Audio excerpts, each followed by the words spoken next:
A growing number of people in Britain are being added to a list of people who are defined by the Kremlin as Russophobic. I don't quite know what Russophobic is, and certainly the people on the list who I'm aware of who are described as Russophobic are not Russophobic, though they might be in fear or at least in defiance of the current Kremlin regime. And some of these people would include the National Cyber Force Commander, Tim Neal-Hopes, the Prime Minister's Special Envoy for the Western Balkans, Stuart Peach, the Minister of State for Defence Procurement, James Cartledge, the Deputy Chief of Defence Staff, Roland Walker, Deputy National Security Advisor, Sarah McIntosh, people from the House of Lords, Daniel John Hannan, Michael Ashcroft, Ray Collins.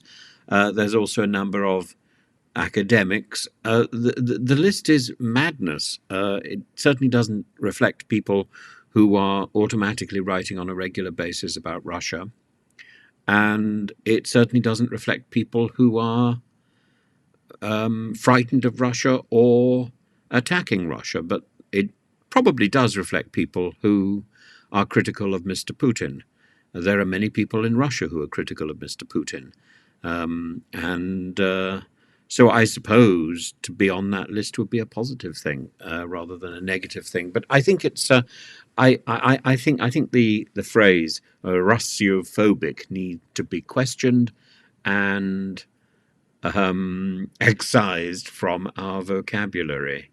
I must say, I myself am extremely Russo-friendly, and even at the moment, in fact, I've been reading a book by Tolstoy called Resurrection, and I very much enjoyed my time in Russia, and I look forward to more time in Russia as and when Mr. Putin either changes his mind, recovers his sense, gets out of the freezer, or indeed is replaced by somebody who has sanity.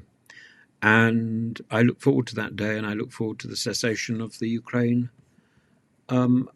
war and the special military operation, which is anything other than special. It's sort of pugilistic and thuggish, and it needs to stop. And it can stop like that. All it takes is a command from the Kremlin.